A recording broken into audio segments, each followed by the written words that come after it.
Hello fellow tapirs, welcome to this channel.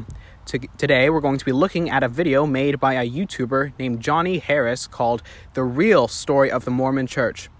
Now Johnny Harris is a journalist who was once a member of the Church of Jesus Christ of Latter-day Saints, commonly known as the Mormon Church.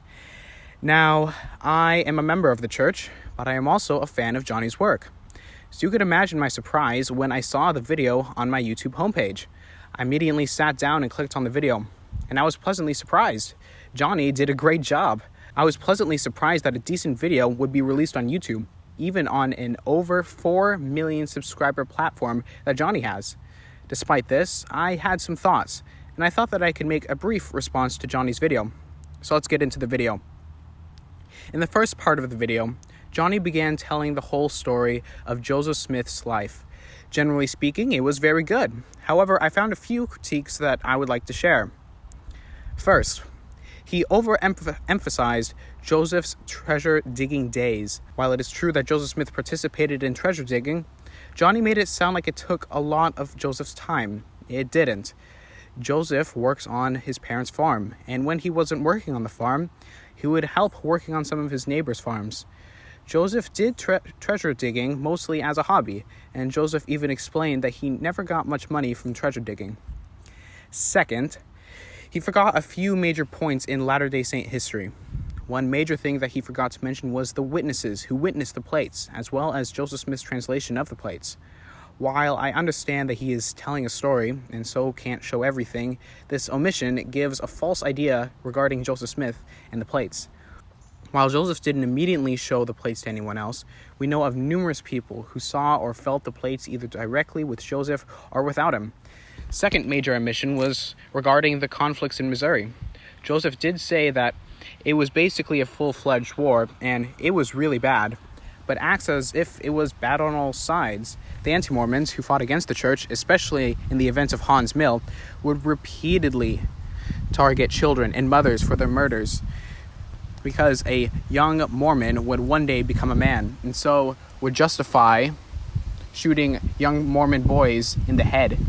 It took a long time before the church responded, and the church was acting in defense of the land that they had rightfully owned, as well as the people who were being ruthlessly exterminated. The omission of the horrors that the Missouri anti-Mormons did is completely glossed over. To quote Sarah Allen from FAIR, "It's incredibly difficult to boil down 15 years worth of religious, historical, political, and social events down into something that makes sense for the average person who isn't familiar with any of it. So I'm not even going to try. But we have to understand the climate these people were living in. They'd been shunned by family members for joining the church. They'd been prevented from voting. They'd been driven from their homes at gunpoint without anything more than once. They'd been blamed for all this local unrest simply because they moved into an area and built a farm or city. They and their friends and family members had been starved, robbed, beaten, raped, and murdered. They were held under siege by the state militia." I'll have the Sarah Allen article in the description. Third, he fails to explain that destroying the Nauvoo expositor was legal. Now, in the modern age, it sounds like this would be a violation of the freedom of speech. But in the mid-1800s, our modern version of freedom of speech hadn't completely formed yet. So when Joseph destroyed the Nauvoo expositor, he was acting within his legal abilities. Heck, even Abraham Lincoln would call for the destruction of printing presses that he viewed as dangerous. But Johnny's omission of this fact makes it sound like Joseph committed a crime when he did not. Destroying printing presses became illegal once the 14th Amendment was passed, which was after the event. So now that we've gone through my general critiques of the video, let's get into his actual video. By the way, I'll have Johnny's video in the description so you can watch it yourself.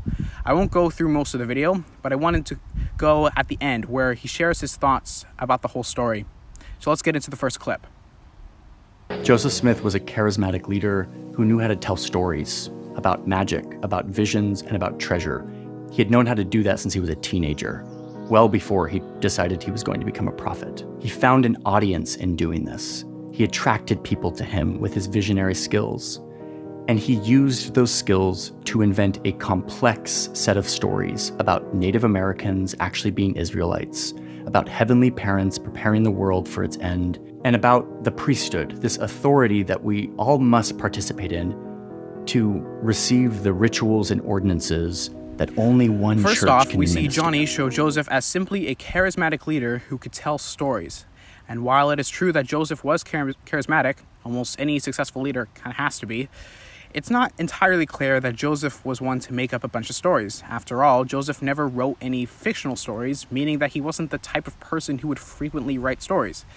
And we would expect, if Joseph Smith was a storyteller, for short prototypes of sorts of stories that he would tell before he would attempt an over 500-page book of scripture. Now, some may point to a quote where Joseph's mother once said that Joseph would come home telling stories of Native Americans. However, this was during the time Moroni was teaching Joseph about the Book of Mormon, so this quote wouldn't work as evidence that Joseph was in general a storyteller. Plus, why didn't he write a bunch of other stories? Why did he stick with only 2 fully original books of scripture? The Book of Abraham and the Book of Mormon. If he was such a big storyteller, we would expect him to write numerous stories, from short ones to long ones. Now the question ultimately comes down to, why did Joseph do what he did? What was his motivation? Let's move on to the next clip to see what Joseph thinks about that. And eventually he used these stories to build a movement around his vision that allowed him to take 40 wives and build an army and break laws and bully his enemies. When you are a Latter-day Saint, these facts are written off as anti-Mormon literature or persecution. But for me, having left the church and spent years rewiring my brain and my programming of these stories, I see them as facts. First of all, I would like to point out to Johnny that most of the time when Latter-day Saints call out anti-Mormon literature, we aren't talking about what Johnny shared in his video. I don't consider anything Johnny said to be anti-Mormon, nor would any reasonable Latter-day Saint. Anti-Mormon literature uses manipulative, fear-mongering tactics. They lie and slander and have an agenda to destroy a religious faith. I don't think anything Johnny said would count as anti-Mormon. Secondly, we see Johnny's main idea towards Joseph's motivation. He says that Joseph did what he did to take 40 wives, build an army, break laws, and bully his enemies. This sounds to me that Johnny is espousing what I call the power theory. The power theory is saying that Joseph's main motivation was for power and control. To Johnny, Joseph acted to get 40 wives, build an army, break laws, and bully his enemies. This would clearly be an act for power and control. However, I find that the power theory doesn't match up with what we know about Joseph. I subscribe to what I call the religious theory, which says that Joseph's main motivation was him acting on his religious beliefs. It means that he was sincere and he believed what he taught, and that his actions came out of those beliefs. Here's why I don't see Johnny's view as accurate.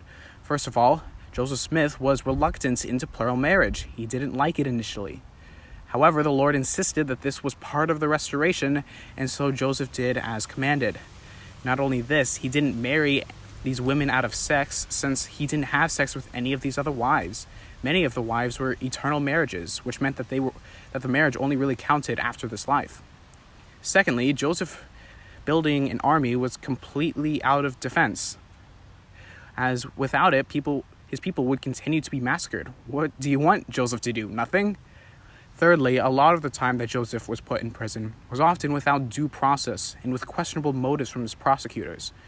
Johnny didn't mention any laws that Joseph broke specifically, so it won't go into any specific case. Fourth, the view that Joseph was just bullying his enemies is very much off. Joseph would only call for any violence once there was legitimate threats of violence against the church. And there were lots of threats against the church at the time. Seriously. Listen to some of the people who would murder Mormons at the time, and they sound borderline genocidal. Fifth, I would like to comment as to why Joseph ran for president, as this is often used as evidence for the idea that Joseph was after power. It's important to understand that Joseph Smith actually went to the president of the United States at the time and requested help against all of the persecution. He said that they were violating their freedom of religion. However, the president denied any help, scared of interfering in Missouri, which was a slave state at the time. Joseph, realizing that no one was going to help him, not even the president, announced that he would run for president. He was the first presidential candidate to advocate for abolishing slavery, years before Abraham Lincoln. He had plans of reforming the judicial system, helping America with the financial crisis, and fighting for religious liberty. He truly advocated for treating Native Americans well as the African Americans.